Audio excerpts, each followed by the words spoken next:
آپ تصور کیجئے جس زندگی کے ایک جز کا نام کلام کامل ہے، اس پوری زندگی کی کاملیت کس درجے کی ہوگی. اور اسی روشنیوں سے بھرپور زندگی سے ہم تک یہ بات پہنچی. یہ جو کلام پاک ہے، اس کے اندر اللہ رب العزت نے ہمیں یہ بتایا کہ یہ جو قرآن حکیم ہے، اسے اللہ نے رمضان المبارک کے ساتھ نسبت عطا کی. آپ تصور کیجئے کہ قرآن کی نسبت بھی اس کے ساتھ ہے، اور پھر اللہ نے اس کو اپنی نسبت بھی عطا کر دی کہ یہ میرا مہینہ ہے. بے شک ایسے آپ یہ دیکھیے، یہ نہ صرف قرآن جو اللہ کا الہام ہے، اللہ کی الہامی کتاب ہے، اس کی نسبت رمضان کے ساتھ ہے، بلکہ میں اکثر یہ کہا کرتا ہوں کہ اللہ کے سارے الہام کی نسبت رمضان کے ساتھ ہے.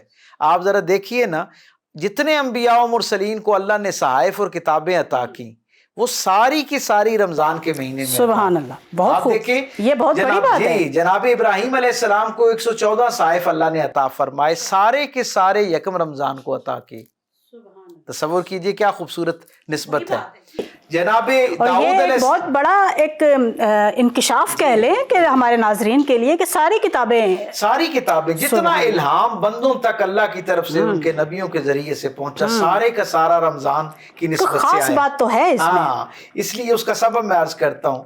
آپ دیکھیں نا، داؤد علیہ السلام کو اللہ زبور عطا کر رہا ہے تو 2 رمضان کو عطا کر رہا ہے. سبحان اللہ. جناب موسیٰ علیہ السلام کو توریت جیسا صحیفہ عطا کیا جا رہا ہے تو 6 رمضان. سبحان اللہ. جناب عیسیٰ علیہ السلام پر انجیل مقدس کا نزول ہو رہا ہے تو اللہ 12 یا 18 رمضان المبارک کو عطا کر رہا ہے. سبحان اللہ. اور میرے کریم رسول کے بارے میں تو اللہ نے خود قرآن کی اپنی گواہی موجود ہے کہ اللہ نے اس کو اب اس مقدس مہینے کے اندر اس کا نزول فرمایا. اب تصور کیا ہے؟ اصل سبب یہ ہے کہ یہ جو رمضان ہے نا، یہ بنیادی طور پر قرآن ہدایت ہے، اللہ کی منشا ہے، اللہ کا نصب و لعن ہے، اللہ کی طرف سے ایک بندے سے جو درکار ہے، جو منشور ہے، یہ وہ ہے.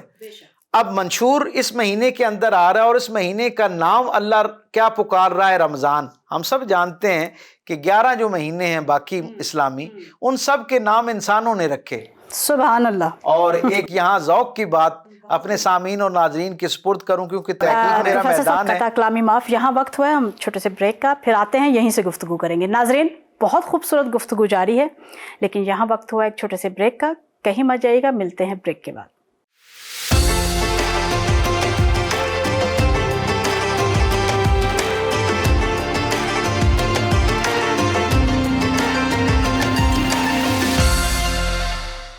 ویلکم بیک ناظرین. بغیر کسی تمہید کے بڑھتے ہیں ڈاکٹر صاحب کی طرف اور وہیں سے گفتگو کا. جی، میں عرض کر رہا تھا کہ رمضان المبارک کے علاوہ 11 کے 11 مہینے جو ہیں، ان کو یہ جو نام دیے گئے، یہ سارے کے سارے کسی نہ کسی نسبت سے انسانوں نے عطا کیے. اور یہاں اپنے سامعین کے ذوق کے لیے میں یہ بات بھی بتاتا چلوں، کیونکہ تحقیق میرا میدان ہے، اس لیے اس سے جو موتی ہم تک پہنچے وہ ان کا ابلاغ ضروری ہے اس میڈیم سے.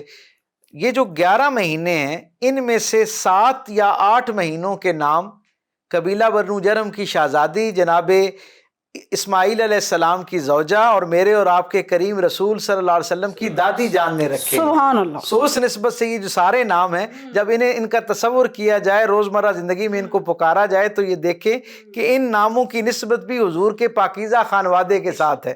سو میں عرض کر رہا تھا، لیکن رمضان ایک ایسا عظیم المرتبت مہینہ ہے کہ اس کا نام خود اللہ رب العزت نے تجویز فرمایا. عالم ارواح میں جب اللہ نے شہر رمضان الذی انزل فیہ القرآن کا سرمدی کلام جو ہے وہ اسے تلاوت کیا، تو آپ تصور کیجئے نا کہ اللہ نے اس وقت اس کو وہاں سب سے پہلے رمضان کہہ کے پکارا اور پھر اس کو لوگوں کی زبانوں پر جاری فرما دیا. تو میں عرض کر رہا تھا کہ حقیقت میں رمضان کہتے ہیں جلا دینے کو. اور کل کسی جگہ میں نے یہ بات کسی یونیورسٹی میں اپنے سامعین سے کوئی ہدیہ کی کہ رمز جو ہے قرآن پاک میں عربی کے اندر یہ جو لفظ جس سے یہ رمضان لفظ نکلا ہے، یہ ایسا جلانا ہوتا ہے جس کے جلنے کے بعد کوئی چیز دوبارہ پہلے سے زیادہ بہتر نشر و نما پائے. گویا اس کا مطلب یہ ہے کہ انسانوں کے دل کے اوپر لگا ہوا جو زنگ ہے یہ اس کو اتارنے اور جلانے کا ایسا ذریعہ ہے جو نیچے سے اس کو دوبارہ زندگی اور تازگی عطا کرتا کیا ہے۔ بات۔ انسان کو غفلت سے نکال کر، اللہ کی نافرمانی سے نکال کر اس کی اطاعت کی سرزمین میں داخل کرتا ہے، اس کی خوشنودی کی وادی میں داخل کرتا ہے، اور پھر اگلا مقام کیا ہوتا ہے کہ وہ پہلے سے کئی گنا زیادہ سرشاری کے ساتھ، توجہ کے ساتھ، زیادہ تازگی کے ساتھ اپنے رب کے قریب ہونا شروع ہوتا ہے۔ آپ اس مہینے کی اہمیت کا اندازہ لگائیے نا، میرے رسول صلی اللہ علیہ وسلم اس مہینے کے آنے سے 2 ماہ پہلے رجب کا چاند نظر آتے ہی لگ بھگ 60 دن پہلے اس مہینے کی تیاری اور اس کا اہتمام کرنا شروع کر دیتے۔ سیرت نگار بتاتے ہیں کہ رسول رحمت صلی اللہ علیہ وسلم رجب کا چاند نظر آتے ہی اپنے معاملات اور معمولات کو اس انداز میں ترتیب دینا شروع کر دیتے گویا رمضان کی تیاری کرنا شروع ہو جاتے، استقبال رمضان جو اس وقت شروع کرتے۔ اور پھر میں یہ سمجھتا ہوں کہ یہ رمضان مبارک جو ہے یہ کسی درجے پہ یقیناً رحمت کا ذریعہ ہے، بخشش کا ذریعہ ہے، مغفرت کا مہینہ ہے، یہ ساری خوبیاں بھی اس مہینے میں موجود ہیں اور اس کا تعارف ہے، لیکن ان ساری خوبیوں سے ایک درجہ آگے بڑھ کر یہ خود احتسابی کا مہینہ ہے۔ بے شک مجھے اور آپ کو یہ ایک دعوت فکر دیتا ہے۔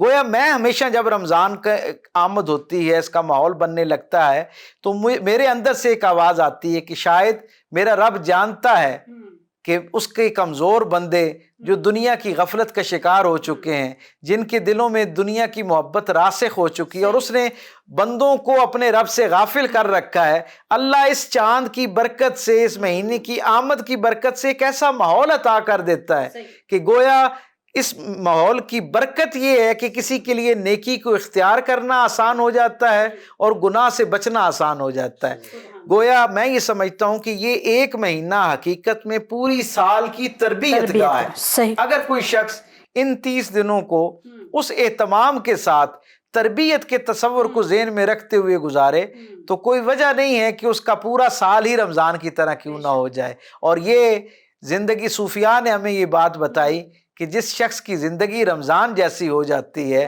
اللہ اس کی موت کو عید جیسا کر دیتا ہے۔